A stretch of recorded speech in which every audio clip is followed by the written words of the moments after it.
All right. Good morning. It is Tuesday. It's the Rise and Grind Morning Show. I'll be one of your hosts today, Will Rock, and then joined by Eric here in just a few moments.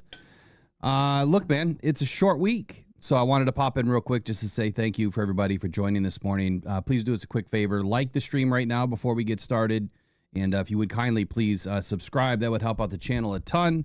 And if you feel like sharing it on your social media, that also helps us grow to reach new Lions fans. I know you got a ton of Lions fans on your social media, and they'd love to be part of the conversation this morning, talking about the bargain bin and where does each team fit, how many players made it for the Detroit Lions. Good conversation this morning on that. And then Caleb Williams, bust or no bust. Something was reported on him. We're going to talk about it and a lot more when we get back here in just a few moments. Good morning, everybody. Yeah, 1 2 1 2. Hey yo. 1 2 1 2. Mic check. Hey, can y'all hear me out there? Hey. Against all odds. Against all odds. Against all odds. Against all odds. Against all odds. Against all odds. The podcast. Shout out to Rockhound Detroit Lions, man. There My you go. pride.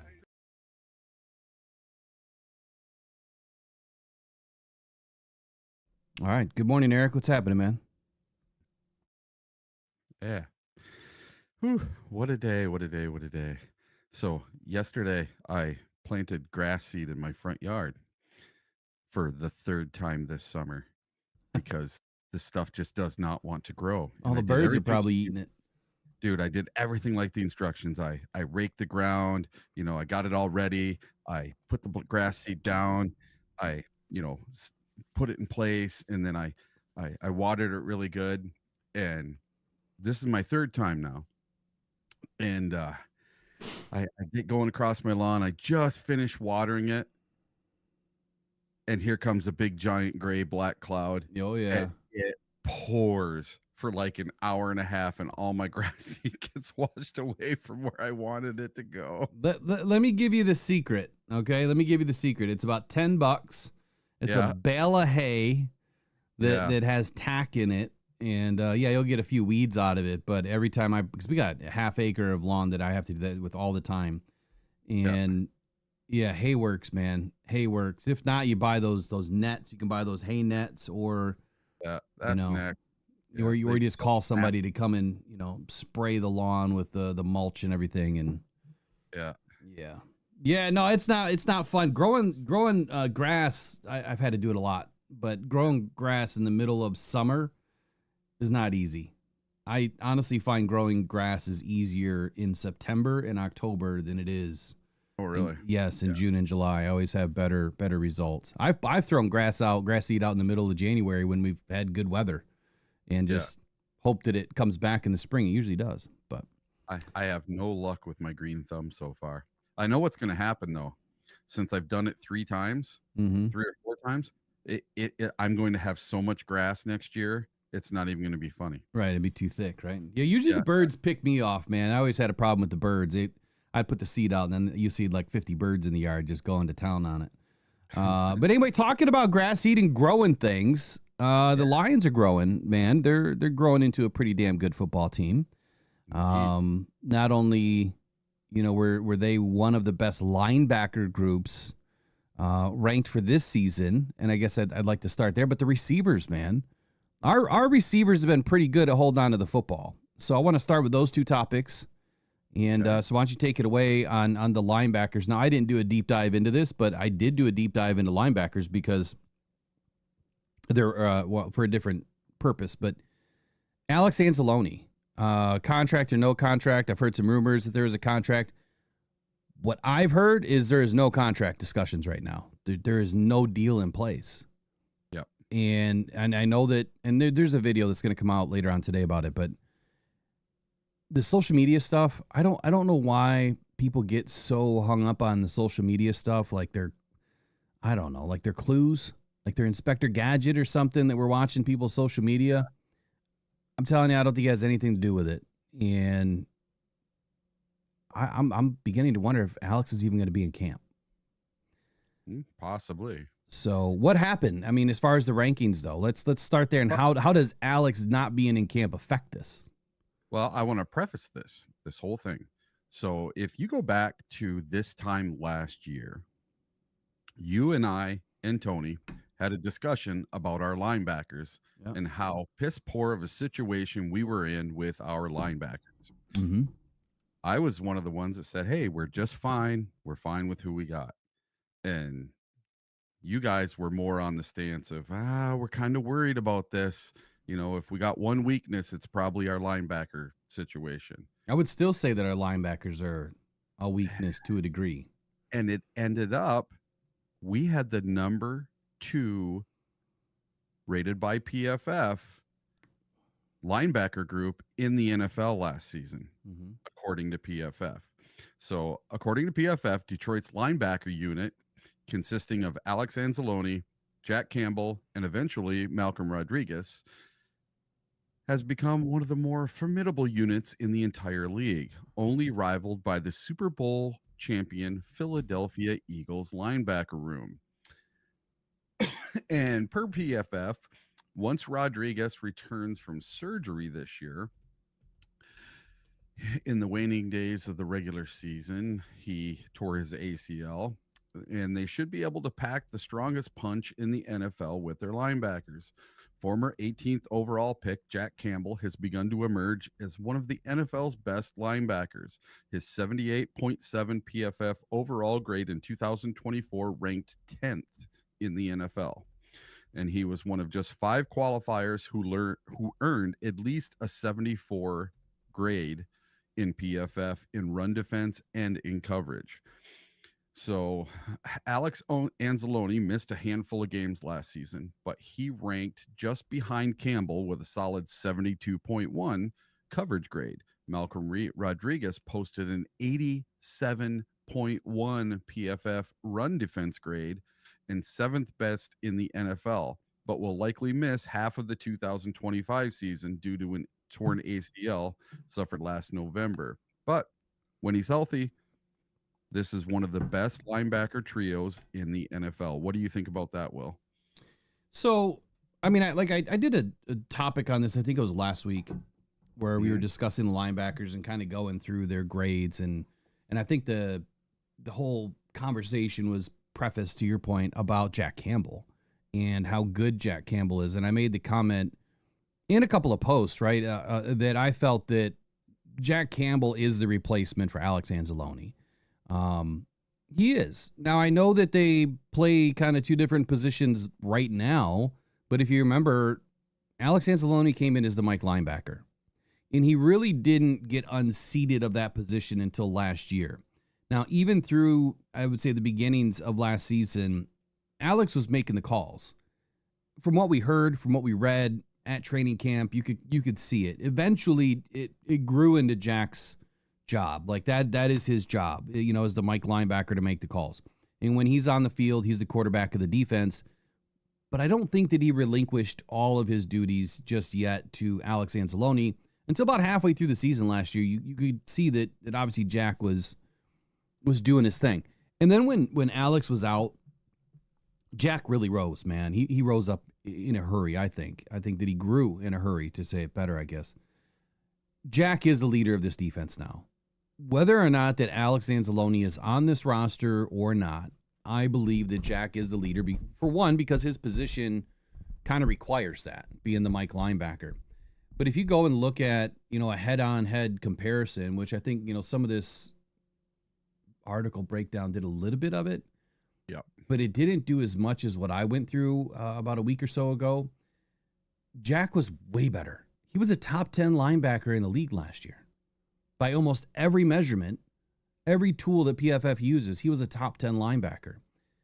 Alex, he hit a couple of top 10 marks, but he had some that were way outside in like the 50s, right? Ranked in the 50s. And I want to say that was coverage, if I'm not mistaken, where Jack was still a top 10 in coverage, which is surprising. I never equated Jack Campbell to being a great coverage linebacker. He was more of a downhill run attack, you know, stop the run kind of a linebacker for me. And what I noticed on his tape, you know, in Iowa, but he also got after the quarterback at Iowa. And then he's gotten his hands on some balls already too. So it's not like he can't do it. I just felt like last season we fell apart against running backs and tight ends, which is their job, right? That's their job over the middle, to take care of those guys. And we fell apart. So I still think that we were a little bit of a liability last season. I mean, if you had our starting three on the field, if Derek Barnes, Jack Campbell, and Alex Anzalone were on the field the whole season, I think, yeah, it probably would have been a top 2-3, unit in the league if they were playing their best football. Depth-wise, I think we're great. This season, I think, again, it is a liability because we don't have Alex signed. We don't know what Derek Barnes is going to be coming off injury. Malcolm Rodriguez is going to be gone for a little while. So we're starting kind of with Jack, not too sure who's going to be at the same position without Alex signed. And then Derek Barnes is going to kind of reset and show us that he was who we thought he was last year. So I still think it's a liability until we get into training camp and hopefully everybody is signed at least for the next season or two and kind of go from there. But I mean, look, I'm happy with the way that things are going. I would say that last year they fell apart against the pass in a lot of situations. I don't know if it was miscommunication or not. We never know what their assignments are. Only the coaches know. So it's still a good group. Let's put it that. I think it's a great group. I think they could be a top 5 group again this year. Were you surprised that they were the number 2 rated linebacker group by PFF, though? Not necessarily. Well, okay, yes and no. Yes, they must have done it kind of quietly. Yeah, well, yes, because it's PFF, and I feel like they're always downtrodden on the Lions for whatever reason. But when you go back and look at the play of the linebackers, I think they did a really good job given the situation. Right? It's very hard for any team to lose 2 or 3 really good football players. The Buffalo Bills didn't lose 2 or 3 really good football players in defense last year. They still had a shitty defense, though. They were terrible against the pass. But losing 18 guys, no defense can overcome that. And 2 of them were linebackers. Well, 4 of them were linebackers, right? I mean, two starters and two depth guys. Yeah. Yeah. It's insane.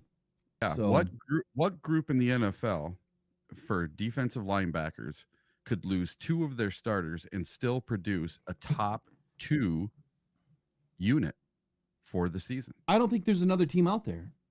And I think that, to your point, I mean, I think that that's what a lot of Lions fans are missing right now, not understanding.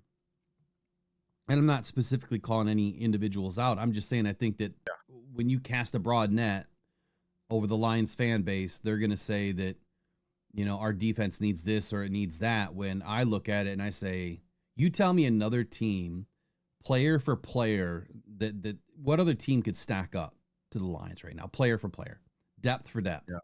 I don't think that there's a team out there that's even close. I think Philly would be the closest. I think Philly lost too many players this year. You got to remember they lost Milton, they lost Sweat. Who else did they lose?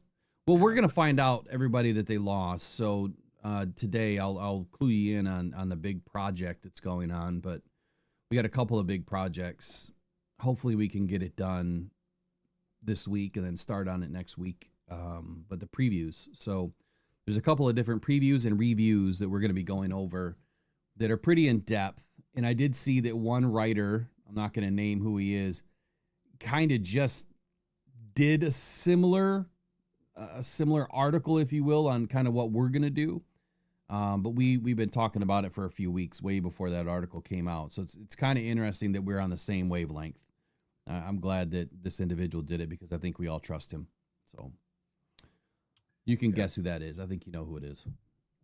So I like a couple of the comments this morning. First, Michael Garrity says, I think Barnes is about to have a huge season. I predicted that last season, but he got injured. That would be very nice to see. And then Nick P says, the Eagles roster is better than the Detroit Lions, in my opinion. So crazy sidebar, good comments. Crazy sidebar. So my Megan's a nurse, right? Yeah. And so last night she was with, patients, obviously. And I don't know any of these people. Obviously, I would never know who they are. But somehow topic came up with sports. And this individual apparently is one of the largest sports bettors. Like he was betting $1 million on things. And Yeah. I thought that was just crazy. Megan, she loves football now, right? She was never a big sports fan, but she now is all Lions. Like when you look at the closet, it's almost like all Lions now for a girl. It's like, how did this happen? Right? But it makes sense now. But hearing that story that, she's, with or taking care of somebody that's betting $1 million on sports, I thought that was nuts to hear, right? Yeah. You don't meet too many people that are just throwing $1 million around at things. I did $100 last night. I did $10 on a whole bunch of different bets.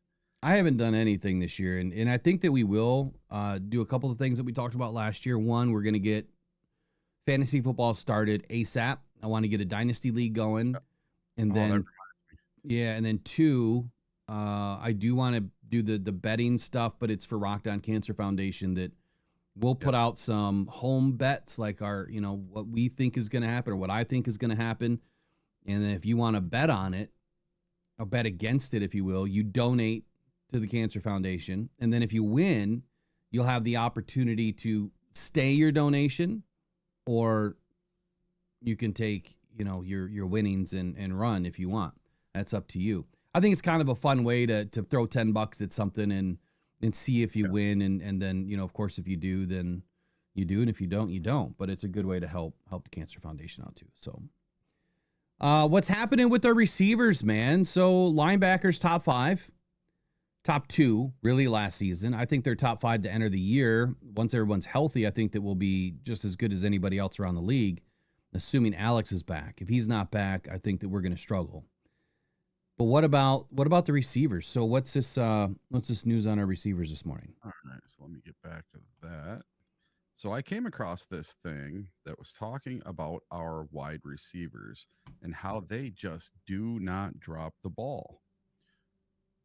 So the Lions receivers excelled at not dropping the ball in 2024.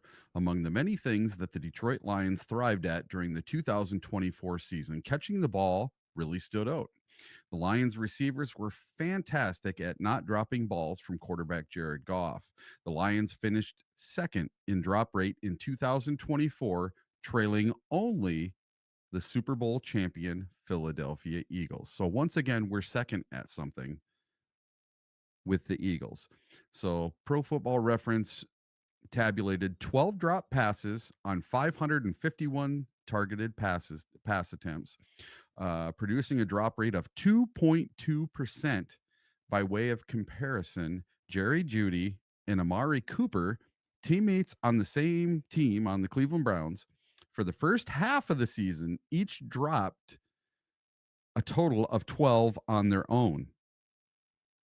And we only had 12 the entire season for our entire team. So that tells you our wide receivers, when they get the ball thrown their way, they are coming down with it. And if you look at the Lions passing game targets by drops and drop rate, Amon-Ra St. Brown had 4 drops on the entire season with 141 targets for a 2.8% drop rate. Jamison Williams, he only dropped 3 balls, but it was on 91 targets for a 3.3%. Jahmyr Gibbs, 2 drops on 63 targets, 3.2%. Sam Laporta, 1 drop on 83 targets. That's only 1.2%. Tim Patrick, 1 drop on 44 targets. That's 2.3%. Allen Robinson was our worst. 1 drop on 7 targets, 14.3%. And you want to know who was the best on the Lions? Tim Patrick. Nope. Who? David Montgomery did not have a drop pass in his 38 passing targets. And wideout Khalif Raymond also went drop free on his 22 targets. So David Montgomery and Khalif Raymond did not drop a pass in 2024 when targeted. How many did Tim Patrick have? He didn't have any drops last year, did he? Patrick was 1 drop on 44 targets. I mean, that's insane. That's really, really good. And I would argue some of these drops. I would go back and look at the plays and argue some of the drops because, and we'll be able to actually, I went in the other day and I was showing Riley how one of our subscriptions to Game Film has really upped their level, and how we can go in and break it down by the type of play, style of play, scheme, you name it. We can dial it in to find exactly what we need to find. We can watch every touchdown. We can watch every drop. We could watch every run. We could watch every run by Jahmyr Gibbs more than 10 yards. I mean, there's so many different ways to look at film now. And there's going to be a lot of members only stuff that we're going to be doing at least once a week, but a lot of members only stuff. So please become a member. Even the lower tier is going to get you guys in. Last year, I think we were doing mid-tier to do, film review and things like that. This year, it's going to be all members. You'll just be able to be involved in everything. Anyway, as far as drops go, look, it's critical for teams to catch the football, right? And I think that when you look at what Brad Holmes brought in this year, Isaac Tesla, there's a common theme here. The guy doesn't drop footballs at all. Tim Patrick doesn't drop footballs. Hardly ever. So that'd be what, one drop in the last 3 seasons? Yep. You know what I mean? In the other 2 seasons, he was injured, quite a bit. So even when he was playing before that, I want to say he went on a, before I speak out of the left side of my mouth. Well, the year before, he came with us halfway through the season, and he was learning our offense, so he didn't get a whole lot thrown his way. But when he did, he came down with it. Yeah. Now, there was a stat, though, that came out. I just can't remember it. That he only had, like, one drop in, like 300 targets or something like that. Yep. So Michael Garrity, it looks like he just went up to level 2, the loyalty crew. Nice. He's been a member for 10 months, and this fall is going to be awesome in Detroit with both the Tigers and Lions tearing it up, he says. There is nothing better, and I haven't looked at the schedule to see if we have it this year, but it happened, 5 or 6 years ago where we had double headers, and we would walk into a Tigers game, and then we had a Sunday night game or a Monday night game following. It is a nightmare because parking is, $100 no matter what. You got to pay for both parking if you get there early, more than 2 hours ahead of game time. But I tell you what, doing a double header is special. And again, I haven't looked at the schedule to see if there is one, but it'd be fun if there is this year. So I'm not going to be able to find these stats real quick. It's tough to find all these stats that quickly, but I would say that Tim Patrick, by and large, probably has the fewest drops on the team, not just on the Lions, but career-wise. The guy doesn't drop footballs. And I think that there's a reason why Brad Holmes brings these kind of guys in. If you're getting targeted and the ball's catchable, then you've got to catch it. And that's part of the game, right? So, good stuff. So let's get into the cream of the crop today, which is the bargain basement or the bargain bin. The bargain team, right? Pete Prisco, one of your favorite writers, is put out this top 100, and then he also put out building an all bargain team, which Eric, just let's be honest. There's some guys on the Lions that didn't make this team that should have. Yeah. Right. Yeah. So hold on, let me start the recording here. All right, Pete Prisco puts out the top 100 and a bargain team. How many Detroit Lions made it? Eric, start walking us through what this is all about and why it's important to the Detroit Lions and why they're getting it right. Okay, so Pete Prisco, he puts out his top 100, and he says that building a championship NFL team takes work. It also takes money. In the salary cap era, Super Bowl contenders must be financially sound, properly allocated resources, and sometimes getting creative with money management to build, grow, and sustain worthwhile talent. Who does that sound like? Brad Holmes. Okay, and this raises the question, is it possible to prioritize affordable players and still assemble a title caliber lineup? So they attempted to answer that very question by constructing an all bargain team from Pete Prisco's 2025 ranking of the NFL's top 100 players. And this is how they did it. They picked 22 different players were selected, 11 offensive starters and 11 defensive starters. Only players on Pete Prisco's top 100 list were eligible for selection. Players had to fit under an imaginary $139.6 million salary cap. This number was chosen because it is half of the actual 2025 salary cap, reflecting the all bargain team's reduced roster size. And players' individual 2025 salary cap hits were used to calculate the cost.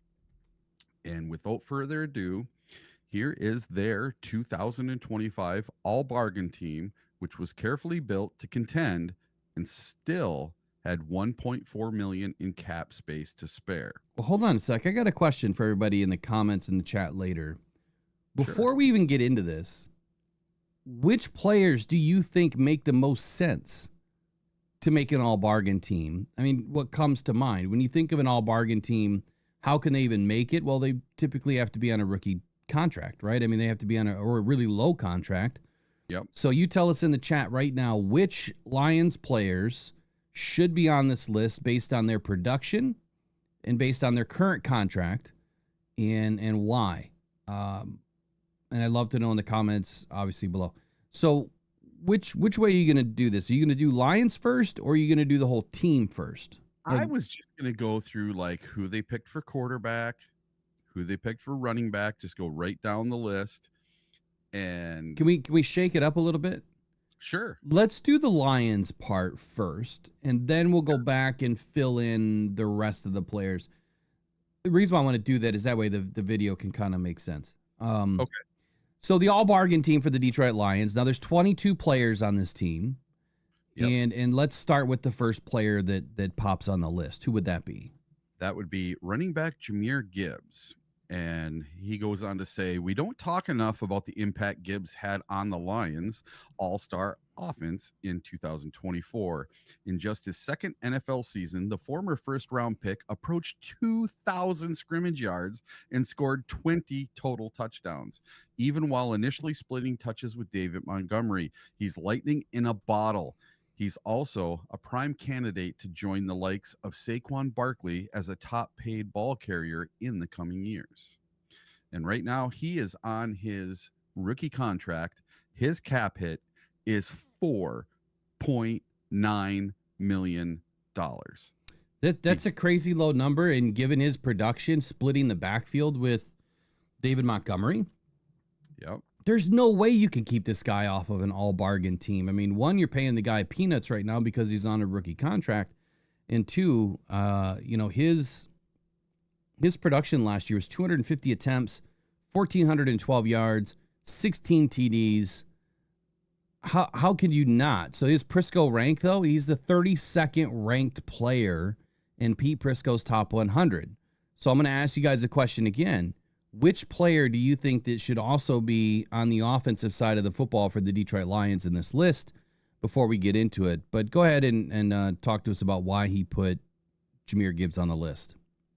Yeah, he's cheap.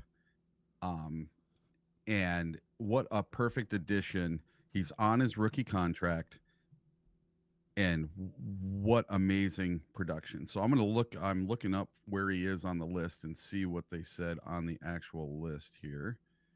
Trying to find him. So this is what they said on the actual list. So he comes in at number 32, and it says Gibbs rushed for 1,412 yards with 52 catches and 20 touchdowns in 2024, emerging as a big play threat in the Lions offense. He is the prototypical airback who excels in space, and that he does. So they also said on the actual bargain team, though, that they don't talk enough about the impact that Gibbs has on the Lions all-star offense. And I think you highlighted this a little bit here, that in his second season, the former first-round pick approached 2,000 scrimmage yards. He was a bit away from 2,000. I mean, he was 600 yards away, so I don't think he was approaching, but okay. Scored 20 touchdowns last season. 16 on the ground. And even while he, was initially splitting touches with David Montgomery, he's lightning in a bottle. And I think that we've all witnessed that. One of my favorite runs from last year, Eric, I think you and I were at the Seattle game, and that's where he was running towards the line and then got bounced outside and went to the corner on the left corner. I think that was the Seattle game that he did that. But just watching him be able to turn and plant and pivot on a dime and get that speed, up to where he can outrun everybody, it's so fun to watch. We haven't seen a guy like this touch the field that's this special in a long time. I mean, really since Barry Sanders. I don't think that we've had a runner this good. All right, so who's next on the all bargain team here? All right, for the Detroit Lions, our next one up is, I got to get through a few, Mr. Penei Sewell. And his cap hit this year is $9.5 million. So I believe this is the last year of his rookie contract, if I remember correctly. Yeah, it should be. I think his extension hits next season. Yeah, because this was the 5th-year option. So the Lions reward the big man with a huge payday prior to 2024, making the former top 10 pick one of the NFL's highest paid blockers. But his 2025 charge ranks outside the top 10 at right tackle. That's almost unbelievable considering what Sewell brings up front. A massive 2-time All-Pro who's missed just a single game in 4 seasons. His road grading has been a catalyst for Detroit in their recent offensive fireworks. Listen, Penei Sewell isn't just one of the best players in the NFL. He probably is the best player in the NFL. And I'm not the only person that feels that way. This kid can do it all. He can run block. He can pass block. He can even run outside on a swing around and try to throw the football. They even had this kid throwing the football in practice. That's how amazing he is. And don't be surprised if someday you see Penei Sewell score a touchdown or throw for a touchdown. It just might happen. Well, let's not forget here that last season he did catch a pass out of the off the right side flat. You remember he's got that image where he's putting the stiff arm down and he's trying to score, and then he leapt towards the end zone and was just about a yard short because his knee touched. And that's not the first time that he's done this. I mean, the year before, remember, he catches that pass again out of the right side of the backfield and gets a first down. And obviously we'll never forget that play. But you're talking about a very special athlete here, looking at his grades, but also what has he done as far as an offensive tackle is considered. I believe he's the best offensive, at least the best right tackle in the league right now. You could probably make a couple of arguments for Jordan Mailata and Penei Sewell and a couple of others to be in that number one spot. I think that Penei Sewell, even though he had a great season last year, it was all over his face that he wasn't happy. He wasn't happy with the way that he was playing. He said as much in the offseason, and that's why he didn't leave Allen Park. He stayed, and he's been working out consistently each and every day just to get better.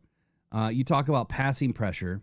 This guy has graded out at an 89.5, and he's only 24 years old, mind you. Very young. 89, keeping Jared Goff clean last year. Under pressure, though, 58.7. So he didn't have the greatest score at under pressure. When he's not blitzed, 80.2, and when he is blitzed, a 73.2. Overall, all plays, 89.6 is his grade under pressure. He only allowed 1 sack last year. 1 sack. And I believe he only had 1 holding call all season. So when you talk about a guy that, does his job to the highest ability possible, it's Penei Sewell. 1,144 snaps played last year. He did have 6 penalties, of which only 1 was a holding call, and only 1 sack allowed all season. That's a ton of snaps. Yeah. Right? You're talking less than 1/100th or 0.1%, whatever it is, giving up sacks that's incredible. So you want to know something that's going to blow your mind? Maybe. Last year, when Pete Prisco put out his top 100 list, Penei Sewell was number 17. This year, Penei Sewell is number 21. He dropped 4 spots this year. That's why we love Pete, man. Pete is so good at what he does. Oh, my God. I don't get it. The guy has an amazing all-pro season, and you drop him 4 spots in your list. So, again, in the chats and in the comments, Does Penei Sewell belong in the all bargain team? I think that is a definitive yes. Does he belong in the, well, I guess the second tier of grades at 21 this year in the top 100? I would say no. I guess I'd probably have Penei Sewell probably in the top 15, top 10, somewhere in that range. There's just not many guys that are as good or better than Penei Sewell. I think you can make an argument for maybe one or two other tackles in this league that have anywhere near the skill that he does. So who's next on this list? And it's just one player down, Aiden Hutchinson. So talk to us about why he's making the list. Should he make the list? Well, he should make the list. A serious leg injury robbed Hutchinson of all but 5 games in 2024. But in a pass rush market where elite sack artists command more than $30 million per year, the well-rounded Michigan projects as supreme value. That's because he was on a tear prior to his injury. 7.5 sacks in 5 games, and enters the 2025 season with almost twice as many quarterbacks hits, 69, as games played in 39. His motor is relentless, and this year's cap hit is $11.3 million. So 11.3 million is a drop in the bucket when you're, like you said, when you're comparing, him to the other elite, ends in the league. You guys know how I feel about Aiden. I think that he's almost there. Unfortunately, I think last year would have been the year if he could have continued on that same trajectory all season. There would have been no argument that the guy deserves a $40 million bag. But until we can see another complete year out of Aiden, I think what we have been left with was his first 2 seasons, good seasons, one great season, and never really having a full or a complete defense around him. I think last year would have been that season. If there's one thing that we know about Aiden, when he's in a full or a complete defense like he was in his last year at Michigan, he can perform. And a lot of that is because he's able to, well, everyone else is able to detract, right, or distract away from Aiden, allowing Aiden to do his job. He absolutely belongs in an all-bargain team right now. The amount of pressures that he can, put on the quarterback each and every season. Last season, he had 7.5 sacks in 5 games, twice as many quarterback hits at 69, and as far as games played, 39. His motor's relentless, as the article says. We know that about Aiden. No doubt in my mind that he belongs here. $11.3 million for Aiden Hutchinson this season.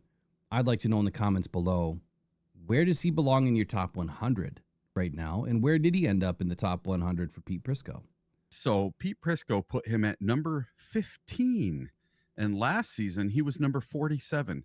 So Hutchinson plays 5 games, and he moves him from 47 to 15.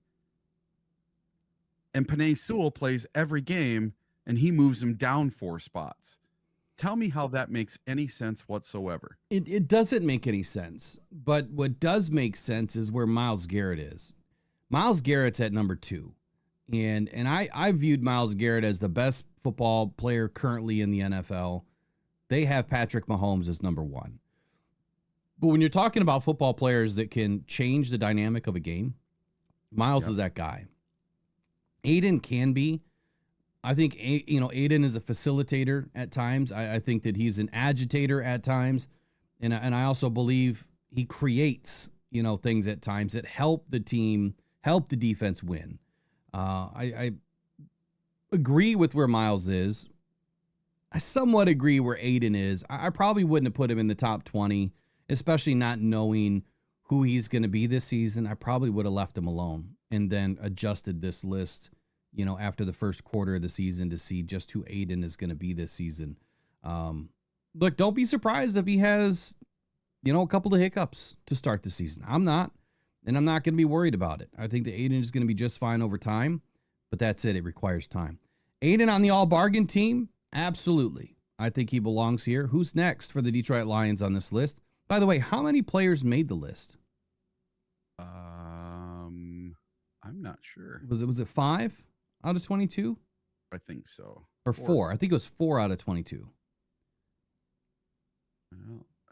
Well, I know there's quite a few that are on the top 100 list because Amon Ra made it, Kirby Joseph made it. No, but there's 4 in the top 25. So this next one is our last one. I'm sorry, in the top 22 here for the all bargain team. Yep. And that is Brian Branch. Yep. So Brian Branch came in at number 65 on his top 100 list. And Branch settled in at safety last season. He's a good run player who also has the skills to cover. He teams with Kirby Joseph to give the Lions the best safety combo in the league. And I do agree with that statement right there. And some depth charts have Branch listed at cornerback, which is fair because he's taken slot reps for Detroit. But the former Alabama standout is best described as a jack of all trades.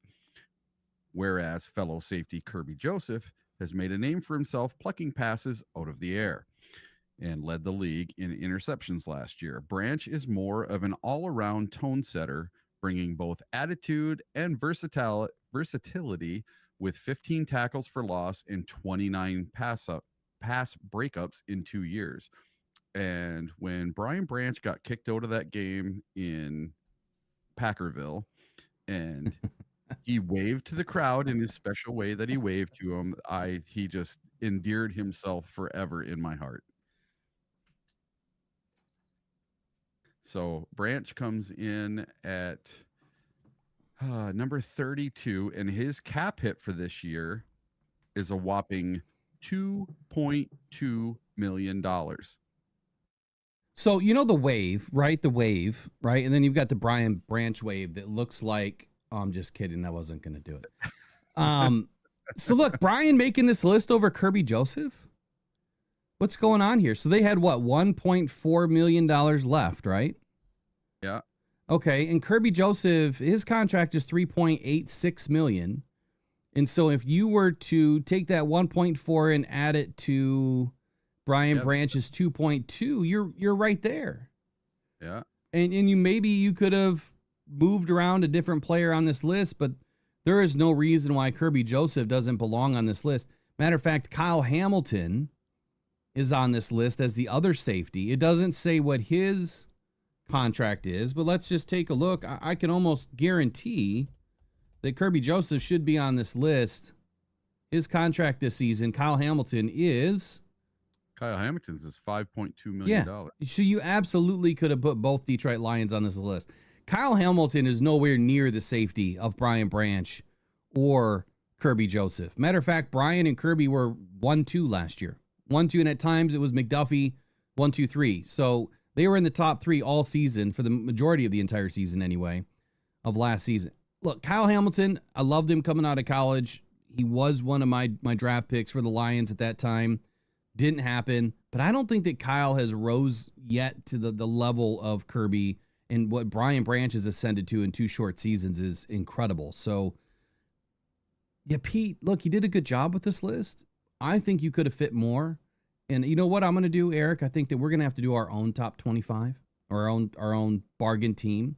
And I'll work on that and see what you guys think. But yeah, just send me an email and you guys tell me at mailbag at rockdown.com who would have been your bargain team. Go ahead and send us some topics that you want to talk about. Let us know, does this list make sense? And now I'm going to run through the whole list real quick of the all bargain team of 2025. Jaden Daniels at quarterback. Agree or disagree? Yeah, I'll go with that one. You sure it's not Caleb Williams? I'm sure. Okay, Yeah. me too. Yeah. Jameer Gibbs at running back. Justin Jefferson at receiver. Agree or disagree? How does Justin Jefferson make it? He's $15.2 million this year. Well, I mean, what was the number that he had to stay under? There was no number they had to stay at. They had to stay under 139 million. Yeah, so 139.6 was the number that they had to stay under. So, I mean, you could have some big, it's just like doing, fantasy football. You've got to draft your guys to fit under the number, right?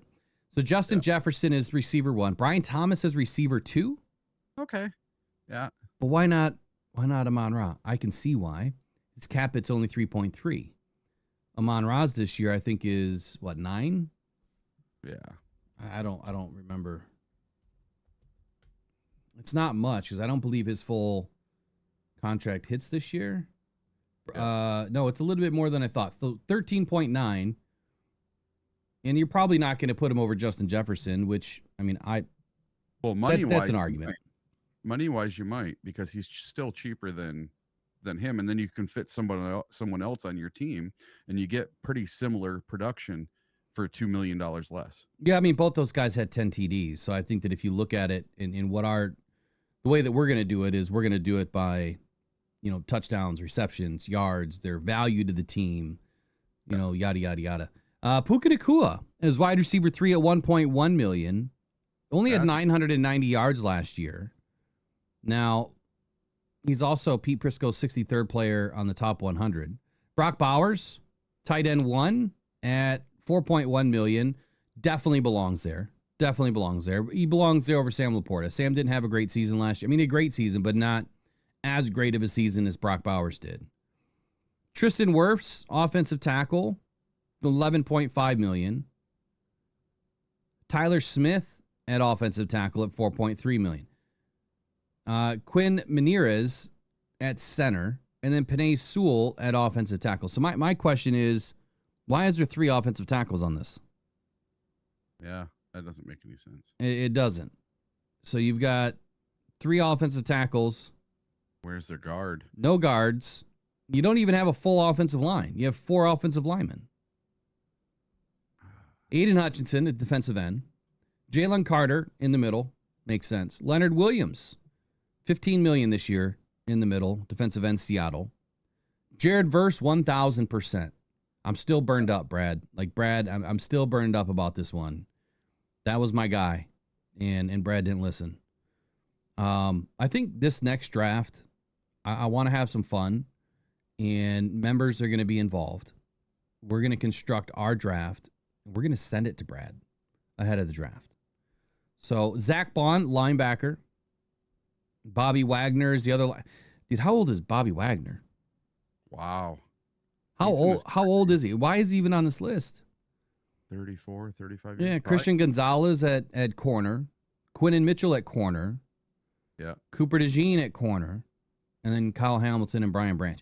So the list is largely incomplete.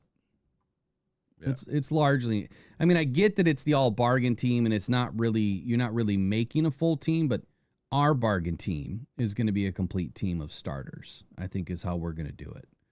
Do it a little bit different. So agree or disagree in the comments below. Let us know how many more Lions should have made this list. And there's one name missing. And I want to know if you guys know who it is before we tell you. Yeah. So who got snubbed from the Detroit Lions out of Pete Prisco's top 100? I'm going to tell you all the Lions players that are on his top 100 list. So I'm going to go through the whole thing here, and I'm going to tell you all of the Lions players that made this list and where they're at on the list. So I'm going to go way up to the very top. This is a very long list, 100 players. Oh, my God. Let's see. Well, that's what a top 100 is. Yeah. So here we go. So the very first Lions player that made this list was none other than Aiden Hutchinson at 15. And then you scroll down a little farther. Penei Sewell at 21. Oh, make sure I'm not missing anyone. And then 32 is Jahmyr Gibbs. And we keep going down, way down. Number 58 is Amon-Ra St. Brown. I think that is way too low for Amon-Ra. Last year he was 39. Last year he was 39. This year he puts out a all-pro season and he's 58. And then number 60 was Kirby Joseph. And I think the final one is number 65, Brian Branch. Oh, and then I know there's at least one more. Good, JG. Jared Goff made it at number 77. Fifth in MVP voting, and he gets 77. And last year he was 76. He dropped a spot by being top 5 in MVP voting. I don't get it. And then Sam Laporta is number 86. Last season he was number 58 because he had a sophomore slump. Okay. All right. I don't really understand some of this thinking. And that's it for the top 100. So who was left out of the top 100? Some people in the chat are getting it already.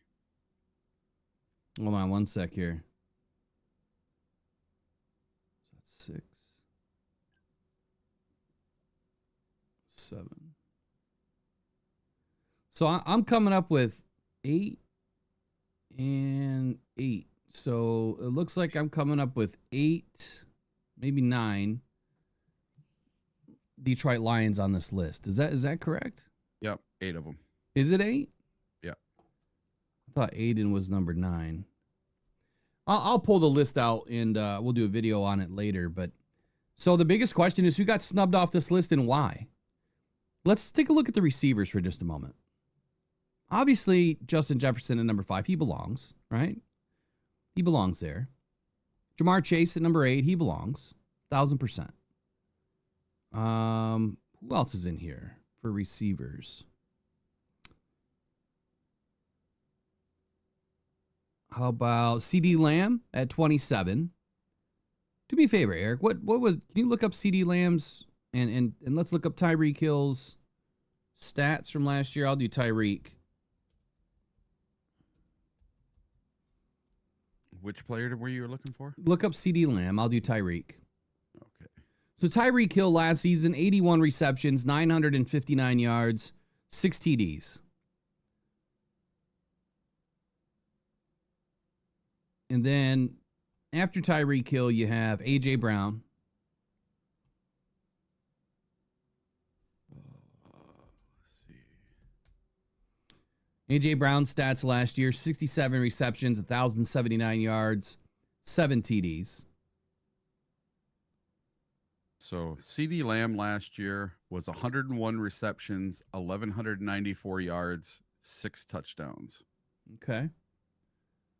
And then the other player that you know we're going to talk about, make sure you look up his stats real quick, too, so you have that one open.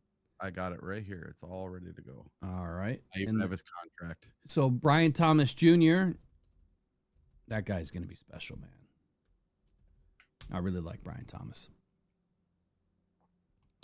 So his stats last season definitely belongs on this list. 87 targets, or 87 receptions, 1,282 yards, 10 TDs.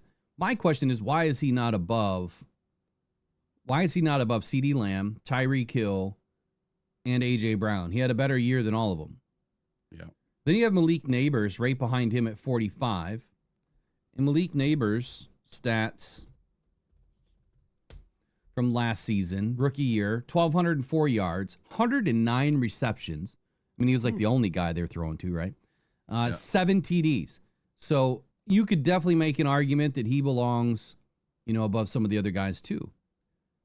So that's in the top 50. You have all those receivers. Then moving to the bottom 50. Let's see. Puka Nacua at 63. What was Puka's stats? 900 something yards. I got it. 990, 3 TDs. He also missed some games. Yep. Then you got T. Higgins at 70. 911 yards, 10 TDs. I mean, what a ball hawk. That's awesome. Quite a few receivers in this list. You got Terry McLaurin and then Mike Evans. How is Mike Evans so far down this list? Terry McLaurin, 1,096 yards, 13 TDs on the season. When I look at players like that and I'm looking at a list like this, I'm thinking, how did that player help their team, right? What was their value to the team? Not so much what were your stats. You can have some really gaudy stats, Calvin Johnson, and not really help your team, right? Because the team didn't win. But he had a great season, or 10, but he didn't help the team win a whole lot. I'm not saying he was a bad player. I'm just saying because the team couldn't win. Does that make sense? Mike Evans, 11 TDs, 1,004 yards. I would say that his production on his team for the Bucs is a large reason why they've been in the playoffs the last couple of seasons. And I think that's about it. Oh, we got Devontae Adams in there. Not sure why. So I have a feeling this list is not so much about stats as it is what you've done in the past. He only had 854 yards and 7 TDs. Now, there was a clip last year of where Devontae Adams was just on fire. Then you have Ladd McConkey.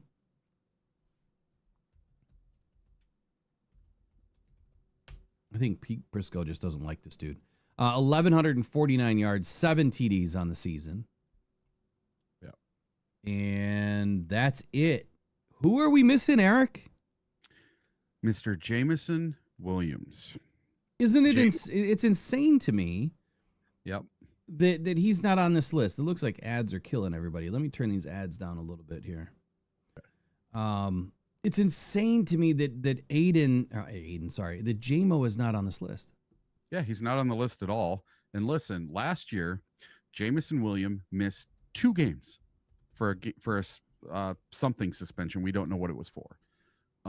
So he missed 2 games last year. 2 full games. He was not injured last year, and he still had 1,001 receiving yards, 7 touchdowns through the air, and including the playoffs, 2 touchdowns on the ground.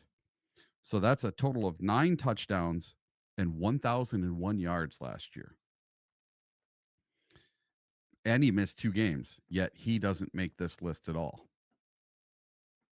Okay, so we can make an argument here that he shouldn't be ahead of Terry McLaurin. Nope. Because Terry McLaurin had a banger of a season. I mean, yardage-wise, maybe 1,100 yards is not crazy. I think it's crazy good. But 13 TDs is insane. Yeah, that's the kicker right there. Mike Evans with 11 TDs. Again, JMO had 1,001 yards. He just got there. 7 TDs. But I would say that his work on, even in the ground game, helped the Lions win, or get some, better field position at times. His ability on the field, I believe, belongs on this list. So if I were to look at, some of the players on this list, so A.J. Brown had 78 yards more than Jameson Williams. Now, he won a Super Bowl, so of course he's going to be on the list.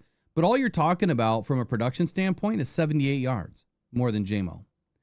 Tyreek Hill, he had less TDs and less yards, so he should be on there over Tyreek Hill. CeeDee Lamb had less TDs and about 193 yards more. So it makes sense that CeeDee Lamb would be over Jameson Williams. Of course, Brian Thomas Jr. is over JMO. Malik Neighbors, again, 7 TDs, tied with JMO. About 203 more yards than JMO. He obviously belongs on the list. Puka Nacua, only 3 TDs on the season. 990 yards. How are you going to put Puka Nacua on this list over JMO? I would say that, and maybe you agree or disagree, is Jameson Williams a more electric football player than Puka Nacua? It depends if Puka is healthy or not. Well, he's definitely not as fast as JMO, right? He doesn't have the ability to do some of the things that JMO's able to do. No, he's more of a Amon-Ra type receiver. Catches everything, runs across the middle, just catches everything that comes his way. So I would say that there's at least 3 or 4 receivers on this list. Devontae Adams, one of them. Oh, heck yeah. That JMO should be over. So you have a total of 1, 2, 3, 4, 5, 6, 7, 8, 9, 10, 11. At least 12 receivers on this list, and about a third of them have less yards or less TDs than Jameson Williams does.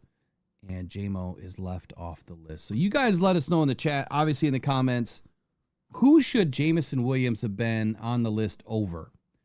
Who is he better than last season?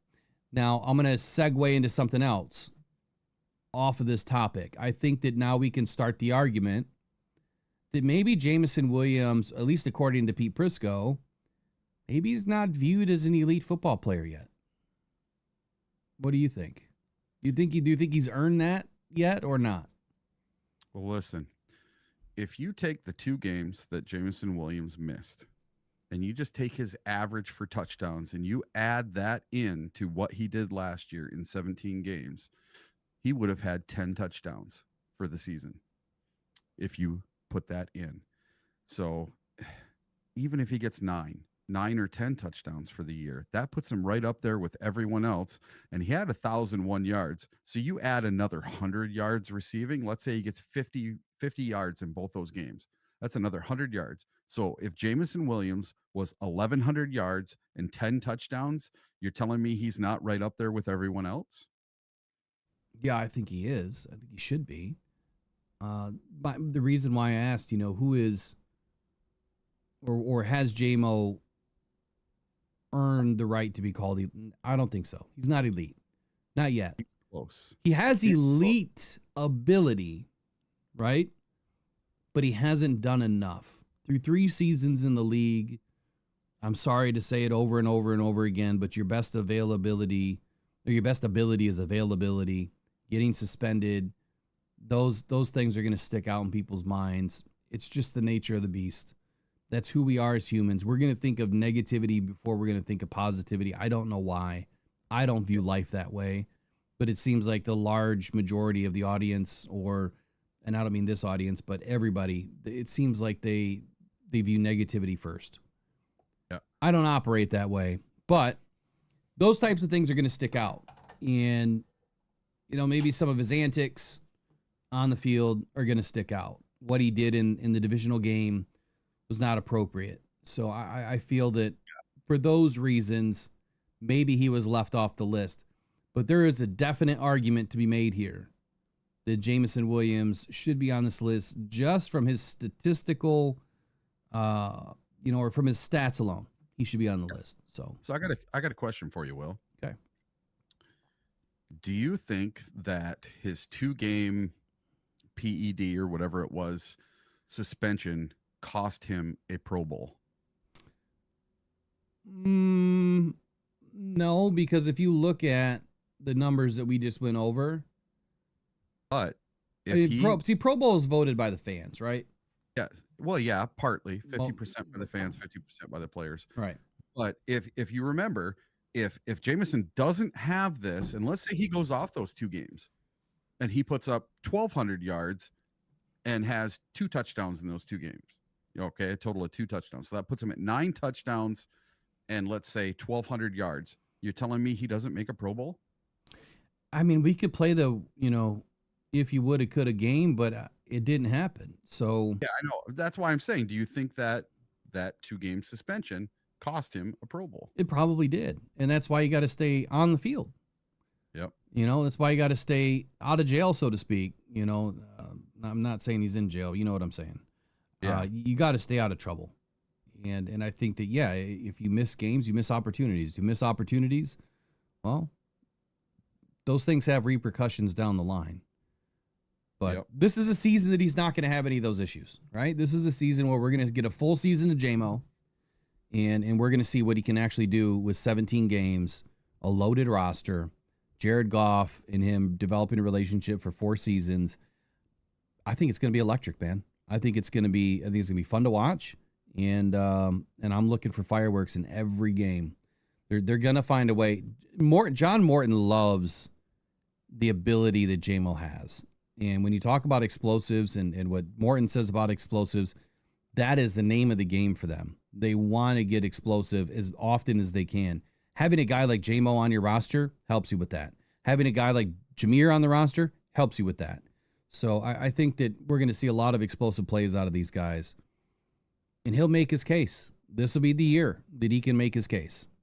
Yep. Yeah, he has to make a case to get paid, too. Yeah, and Michael Garrity says, so if JMO gets 1,200 plus yards and 10 plus TDs this year, would he be elite? No. I don't What think does so. he have to do to be considered elite I think he needs to string a couple of good seasons together.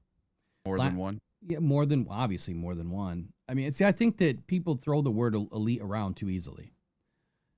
When you look at Myles Garrett, he's elite, right? Brad Holmes uses the word elite, but he also tries to rein it in, talking about defensive ends, and he says that maybe there's 5 in the league.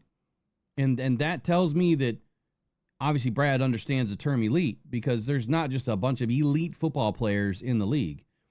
Everyone in the NFL is a good football player from NFL standards. Then you have a level that are great, right? And I'd say that's probably less than 20% of football players that start in the NFL are great. Then I'd say you have that 3-4% that are elite in the NFL. It's not many, all right? There's not that many that are just elite football players. And I don't think that, I mean, Aiden is at 5'6" for me. He has elite numbers, but now I want to see the other side of it, where it's consistency, it's being able to beat, all of the number one tackles that you're going to go up against. That to me will separate him when he's able to do that. The matchups are what make you elite. Myles Garrett is elite because there has never been one tackle that has been able to stop him. Not one. Same thing for a quarterback, right?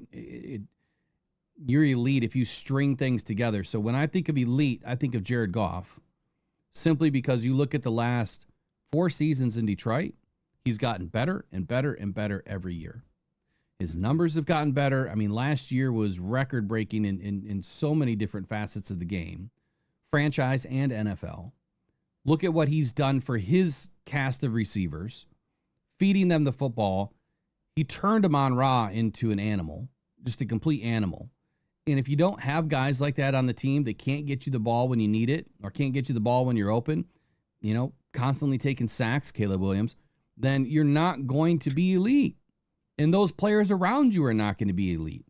Amon-Ra St. Brown is elite. Why? Because he has strung 3 or 4 seasons together where he's either gotten better or his numbers, just really don't fall off. I mean, how many games did he go, 106? 100 yards and 6 receptions or more and a TD? Wasn't it like 8 or 9? Yeah. It was a lot. That's elite. That takes special talent. You tell me another quarterback that has thrown 18 completions in a row in a single game, without a drop and without an incompletion. You can't do it. There's only one. That's right. That's elite. Now, I know that a lot of people will say, but, there's no buts anymore. I think that you have to put Jared Goff in that status. So let me ask this question. Since we're talking about elite, we're talking about, certain football players. Mm-hmm. Does Jared Goff make the Hall of Fame right now?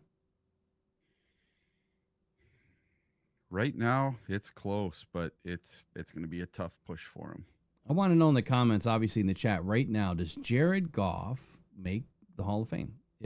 If his career were to end today, which it's not going to, but if his career would end today, does Jared Goff make the Hall of Fame? Matter of fact, let's make it a poll question. Yeah. Michael Garrity says, I think he needs a ring. Well, he's made it to a Super Bowl.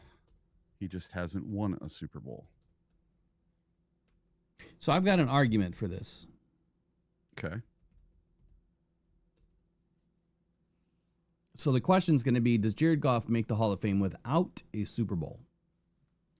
I'm going to say he's on the verge right now. Here's where I'm at. And I haven't gone and dug into this as much as I would like to. Eli Manning, he hasn't made the Hall of Fame yet, right? No. And he has two Super Bowls. Yeah. The reason why he's not in the Hall of Fame is because his stats don't back up what he did. Yeah, he won a couple of rings, but it wasn't necessarily because of him. It was because of everybody else on the team, which is why the team is more important than any one player. He was able to facilitate. He was able to get the rock to the receivers, right? He was able to organize and construct an offensive play. Jared Goff has created the monster in Detroit. He's been able to get the ball to 8 receivers in a game. He's smashed all types of records. Perfect, like you said, 18 of 18. Mm-hmm. I think that Jared Goff makes the Hall of Fame today, but it's not a first ballot. I think it's third ballot Hall of Famer today. And then If he doesn't make it, he doesn't make it. But you give him a ring, he's a first ballot Hall of Famer. No ifs, ands, or buts about it. Look at what he's done with two teams. He's brought two teams to playoffs. He's won playoff games with two teams. He's gone to a Super Bowl with his first team, right? And now he's on the verge of taking the second team to a Super Bowl and this time winning it. That's elite. It doesn't matter where he's been. He's only had two, what you could consider two bad seasons in his career. His rookie season, where he was thrown in by Fisher the last 7 games of the year to fail. That was intentional. It wasn't to make Jared Goff fail, but he threw him in there. He was going to fail. They didn't have a team. A lot of guys were injured. The team wasn't winning football games as it was, so they threw him in to get experience. The next year, Jared Goff took off with the Rams, led them to the playoffs. And then his rookie season in Detroit, 3-13-1, of which Jared Goff was responsible for 3-10-1 of that record. He missed 3 games that year. Those are the only 2 seasons you could say Jared failed. But what team did Jared have in 2021? He didn't. Everyone was injured. We had a hodgepodge, bunch of misfits, on a different bargain bin from Goodwill playing on that team. Totally different style of a team than what we have today. So I would say that Jared Goff makes it third ballot right now. Give the dude a ring. He's in. His stats speak to it, man. You can't say that he wouldn't, in my opinion. He's got some longevity as well. He's been in the league, 9 or 10 years now? This will be his 9th season. Yeah. I think. 2017, right? Pretty sure it was 2017 he was drafted. Yeah. 17 or 18. All right, it's 9:22. Obviously, we're not going to get to phone calls today because my phone just died. But we got about 20 minutes left, and then we got to fly for the day. So what else do you want to get into? Let's talk about this fun one that I had. The one that talks about snubbed? Yeah. All right, let's do it. Caleb Williams just received an incredibly offensive insult by PFF. Now, this article was written by a Chicago reporter who loves Caleb Williams. Okay, so keep this in mind. All right, he says, "It is amazing how people use 1 year to decide how a young quarterback's career will play out. Caleb Williams wasn't good in 2024. He took way too many sacks, had frequent bouts of indecision, and looked like a rookie. On the other hand, he played far better than he should have. His offensive line was Swiss cheese, and the coaching staff, well, they belonged in a high school. His throwing for over 3,500 yards and only 6 interceptions under those conditions was a minor miracle. One would think he'd earned at least a little respect for those achievements, but not based on what Pro Football Focus had to say about him. They revealed their ceilings and floors for every second-year quarterback going into the 2025 season. And let's just say he got shafted. And this is what they had to say about Caleb Williams. They said his ceiling is Jordan Love. And they said his floor is a bust. And they went on to say, Williams entered the NFL with a tremendous amount of hype, only to disappoint as a rookie, especially when compared to the rest of the class. Williams' season was, at best, underwhelming. He flashed big play potential and an incredible arm talent, but he struggled with accuracy and took on pressure and sacks far too often. Now, when they're talking about his ceiling being Jordan Love, was Jordan Love supposed to be a nod of approval? The Green Bay Packers quarterback isn't nearly as good as everybody wants to pretend. He's been surrounded by elite coaching and a great offensive line since he joined the team and still finds a way to be mid. People keep blaming the wide receivers. The reality is Love is a clear step down from what the organization enjoyed for 30 years with Brett Favre and Aaron Rodgers. So I took this as being quite hilarious, actually, that they gave his ceiling as Jordan Love, who I consider to be a mid quarterback. I don't think he is elite like a lot of people think. I don't think he is the second coming of Aaron Rodgers or Brett Favre. And I do not think they hit gold 3 times in a row with the Packers. And the fact that they say he could be a bust, hey, very well could be. And I think that it's not because of his talent. I think the reason that they think that Caleb Williams may be a bust is because of his attitude and the way he presents himself. So let me interrupt for a second here. Yeah. One, I love this picture.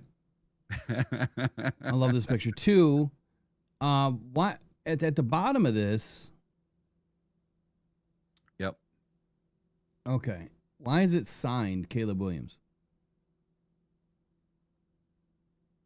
Signed. Yeah, you see this right here Where? on screen. Caleb Williams, Chicago Bears. Yeah. Is that looks like it's signed? You know what I mean? Like, Oh no, that's just talking about his ceiling and floor from PFF. This was taken from well, the PFF. yeah, this is. Yeah.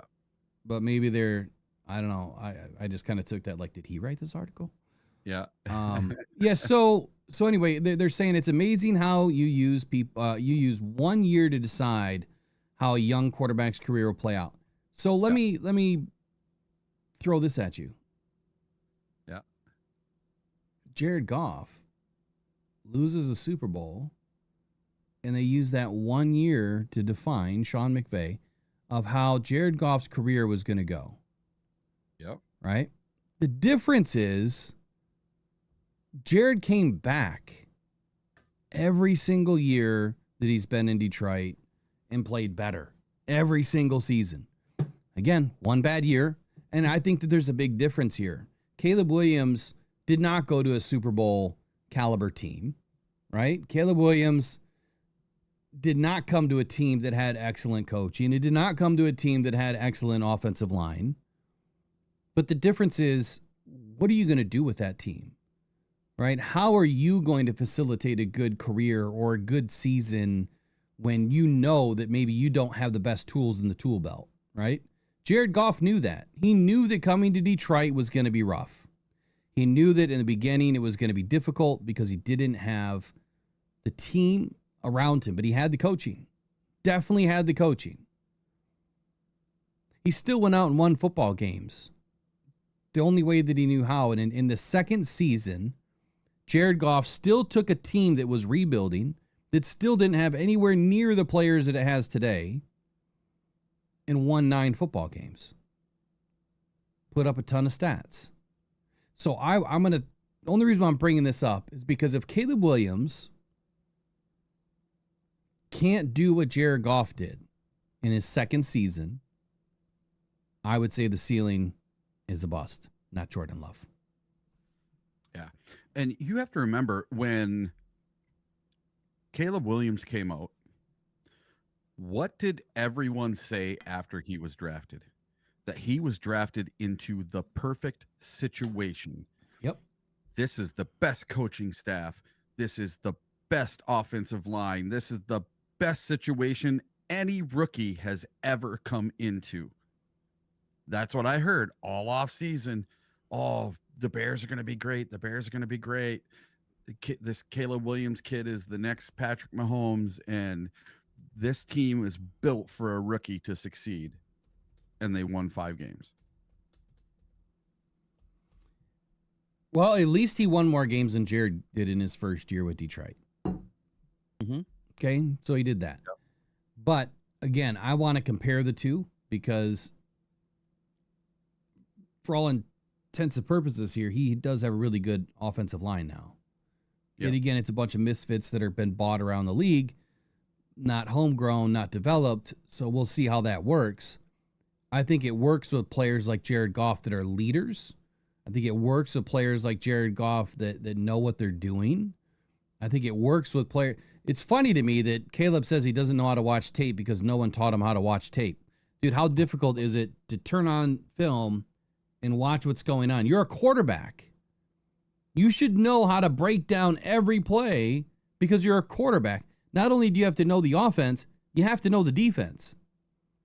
And then he makes an excuse that no one taught him how to watch film. Dude, it's like watching a movie, except you've got a pen and a piece of paper and you're making some notes. Do you think that possibly the NFL teams learned their lesson after seeing what happened with Caleb Williams and then this year with Shedeur Sanders, and that's why Shedeur Sanders dropped so far? Potentially. And I get sick of hearing all the Shedeur Sanders stuff too. Like, he got a speeding ticket. Who cares? Yeah. Right? You tell me in the chat, have you ever had a speeding ticket in your life? The answer is yes. And I don't care that he was going 100 miles an hour. I guess I don't know if he was in a residential area or if he was in a 55 mile an hour zone. I have no idea. He was 60. Okay, so he was using a 60. I live in the boonies, right? I could do 100 on any of these roads and it wouldn't matter. The most I'd probably hit is a cow, right? And that's not going to happen. Deer. Or deer. Yeah, I hate deer. That's why you don't do 100 at night. But yeah, man, don't do this at home, kids. But back when the S curve was the S curve in Grand Rapids, I used to whip that thing at 140 miles an hour on my Ducati. Yeah. And I used to lay down on my knee and just ride those turns just like I did, at the Dragon down south. So it's to each his own. We've all done stupid stuff, right? I crashed my motorcycle going 60. Broke my shoulder, screwed up my back and neck. That was on Halloween of all things in 2005. It's interesting, the things that we do in life, the choices that we make in life. Everyone does stupid stuff. I'm not worried about a speeding ticket. We just got an awesome comment from Attila the Hun. We don't care about Sanders getting a speeding ticket going 100 miles an hour, but if J-Mo gets one, fans want him off of the Lions. Did he get a speeding ticket? No. But just say that J-Mo got a speeding ticket today, that'd be like, oh, that's the last straw. Let's get rid of him. I wouldn't care. Okay. All right. I get what he's saying a little bit.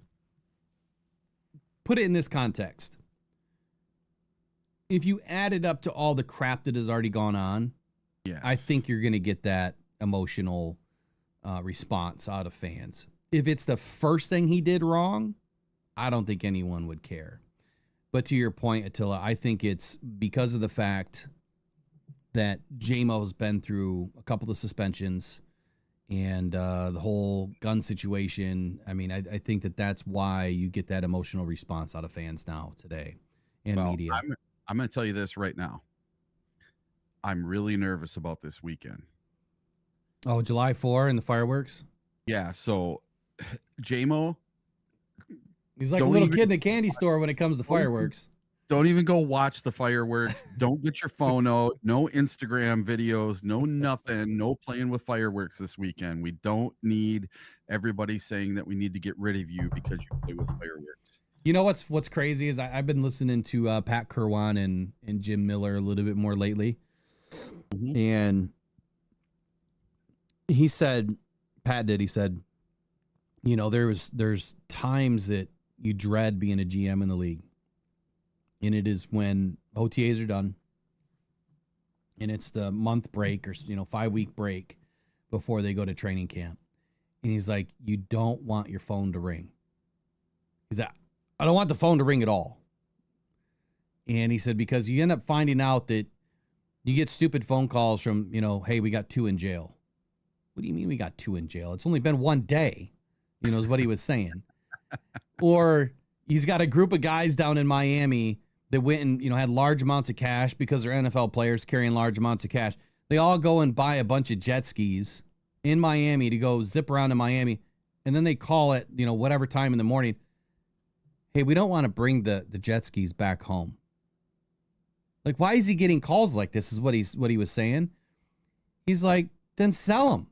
I don't know. Put them on a trailer and send it back. But why are you calling me about this? So I can imagine being a GM. Brad Holmes right now is probably hoping that his company phone doesn't ring, for players right now. But so I updated the poll. The first poll was about 60-40. Jared Goff does not make the Hall of Fame without a Super Bowl ring. And now the question is, will he make the Hall of Fame with a Super Bowl ring? And it's 70-30 now. 70 yes, 30 no. Yeah, there we go. Interesting. So Interesting. I got to tell, I want you to guess about something. So today is July 1st. And it's my sister's birthday, by the way. Sorry. Happy birthday, Brandy. There you go. So do you know what it means that today is July 1st? What do you mean? Do I know what it means? You know what it means? It's July 1st. It means that there is a Detroit Lions football game this month. Oh, okay. We are less than a month away from the Hall of Fame game on July 31st. Yeah. 30 days away. You caught me there. I didn't know what you were getting at. I'm like, it's July 1st. I don't know. What does it mean? What do we got? A couple minutes left here. Yeah. Jared Goff, Hall of Fame, no Hall of Fame. Does it require a ring? Who was going to be on your top 25 list? Or I'm sorry, who's going to be on your bargain list? Your top 22 players of the bargain team. 8 Detroit Lions make the top 100 on Pete Prisco. I'm going to put out my own list. I'll probably get the help of Riley and Eric on this one. But I'm going to do my own bargain team. So let's have that as our only homework assignment for the week. Outside of the big project is let's build our own bargain list. And if you got time to do it today for tomorrow, great. Otherwise, let's do it. Let's do it when we get back on Monday. Okay. I think that'd be fun. Curious to see who you come up with. Yeah. This is NFL news to kind of finish the day here. Sure. I guess. I mean, it's interesting, right? The Dolphins are trading Jalen Ramsey and Jonnu Smith to the Steelers. The Steelers are really trying to build a team. Yeah. And quickly. What do you think about this trade for the Steelers? And we play the Steelers this year, don't we? Yes, we do play the Steelers. So this will be the first time that Aaron Rodgers has come back to Detroit for a game. And the Dolphins are trading Jalen Ramsey and tight end Jonnu Smith to the Steelers for safety Minkah Fitzpatrick and a draft pick. And they're swapping a 5th round pick and a 7th round pick. Ramsey announced the trade on Monday on his X post, and then it just went wild. It's all over the place. And Fitzpatrick, he ends up returning to the team that drafted him 11th overall in 2018. So he was traded to the Steelers in 2019. And now he's going back to the team that started it all with him. And it's kind of like the opposite situation here. So he was traded because he wanted a bigger contract, and he got that from the Steelers. Well, now Ramsey wants a bigger contract with the Dolphins, so he gets traded to the Steelers for the exact same thing. So this is twice now they've traded for a safety, and they're just swapping the one they used to have. So it's kind of comical, actually. Interesting. So Jalen Ramsey, I don't know where he finished last year as far as rankings and how well he played. I have to say that, he was once a fairly feared corner in the league. I'm not that worried about it, right? What I am worried about is that the Steelers are actively really trying to build a team for this year. How much more are they going to try to pull off? And I think that watching the Steelers at the 53-man cut day is going to be vital to their team this year. I think that you're going to see at least a few players brought in by the Steelers, which would make sense, right? Because that's the best and cheapest way to find football players is after cuts. These guys want to play. They want to land on a team. So I would watch out for the Steelers this year after cut day. What do you want to finish with for the day? I got to plug in my phone that just died. So one more last thing. And since we talked about Jared Goff a bunch today, I'll just talk about this. So I saw this headline and I'm like, oh man, what is this all about? Jared Goff announcement means major change for Detroit. And I'm like, what the heck? Thought it was, some kind of big drastic change for the Detroit Lions or something, or Jared Goff or, maybe his kid was born. I didn't know what was going on. But golf is becoming an even bigger part of the city of Detroit following a major announcement. Jared Goff is here for the long haul. And the reason is the city of Detroit will be getting a new professional sports team in a few years. On Monday, June 30th, the WNBA, the Women's Professional Basketball League, announced that the investing group, headed up by Detroit Pistons owner Tom Gores, and also with Jared Goff and Detroit Lions team owner Sheila Hamp, were approved for a WNBA expansion team starting in the 2029 season. On top of Gores, Goff, and Hamp, investors involved in the expansion team included former NBA players like Grant Hill and Chris Webber, also rapper Eminem, and General Motors CEO Mary Barra. How cool is it that Eminem is involved? So Eminem and Jared Goff are now co-part owners of a new WNBA franchise coming in 2029 to the Detroit area. Worst investment ever. Well, it's their money. They can do whatever they want. I'm just saying, man, I was just reading something about the WNBA about 2 weeks ago where they were talking about the women's contracts and how they wanted it to be similar to what the NBA does, which is a percentage of profits, right? It's a percentage of gross. And what are that numbers, like 6% or whatever it is, but it's a percentage of gross that gets spread around the league. And the WNBA, the leaders at I don't remember who it was, but they were talking about this, saying, we just want to get paid like the NBA and we want a percentage of gross. The WNBA grossed negative $220 million last year. So they're going to have to pay to play. Ouch. You know what I'm saying? So worst investment ever. Now, I don't know who does their taxes, so who only knows what they're not claiming, what they are claiming that is driving that number so low. But it makes sense that, when you're invested into a large cap like this, that you're going to have some years that aren't so good. It may take 4, 5, 6, 7, 10 seasons, before you start to see the bigger returns. But so far the WNBA just they just haven't capitalized on any of the market share. There's just not enough going on there, I think, for it to be profitable. But I think that this is such a cool idea that Jared and Eminem and Sheila and some of the other, Chris Webber and Grant Hill, that a lot of these, individuals are investing in it. They see the future in it. So personal take, worst investment, non-personal take, I think it's great. This is for Detroit, right? Yep. Yeah, I think it's great for the city, man. I really do. I think that really means that Jared Goff has put down roots in Detroit. He's here to stay. He's here for the long haul. He's not going anywhere. And to see him investing in the city, that's a really cool thing. Whether it's a good investment or not, it's still pretty cool. And who knows? He might be just investing $500,000 or $1 million. You don't know how much he's investing in it. And I'll tell you this, Jared, if you want to invest in something, give me a call. I got something perfect for you. We're up against the clock here. We got a hard out here. Eric's got to go, but and I do too. Remember how Home Depot called yesterday? Carpet time. Yeah, I actually got to go pick up some tools today because I'm resurfacing the deck. I put a new deck in. I can't believe it's already been 6 years. Wow. And then I broke my back and neck, so I can't believe that it's been that long already. 2020 just seems like it was yesterday. Thank God it's not 2020 again. But anyway, so I got to go handle some stuff too. Yeah. I guess to end the day, man, for me, it's I want to go back to what we were talking about yesterday. And I did a little video, which I don't think it got a whole lot of airplay yet. But Dan Campbell,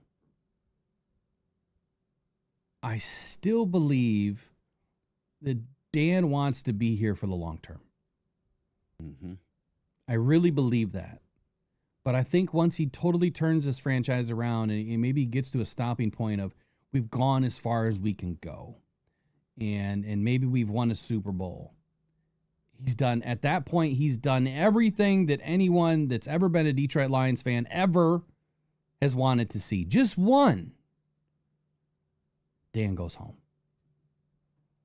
Did you think about that at all yesterday? Yeah, I don't think he's going anywhere. You don't think you think he's going to retire as a coach in Detroit? Yes, I do.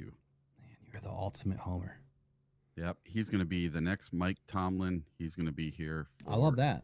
No, I love that and I don't love that. I don't want to be a perennial regular season winner. I mean, it's great for the numbers, right? It's great for putting butts in seats. It's great for, you know, the valuation of your team. But we need a Super Bowl, man. That's what it's all about. I want him to retire a Lion. All right, we'll end the poll here. Only 20 votes in. Jared Goff wins a Super Bowl. He also enters the Hall of Fame. Oh, for sure. I think so, too. Yeah. All right, we'll see you guys back here tomorrow, and then that is it for the week for the morning show. We've got a holiday to celebrate of America, and it's going to be a fun holiday. I'll be up north at the family's cottage, hanging out on the lake, taking a breath, and then we'll be back. We'll be back Monday for the Rise and Grind morning show. All right, you guys take care. Go and probably go Detroit Lions. We'll catch you in the next one.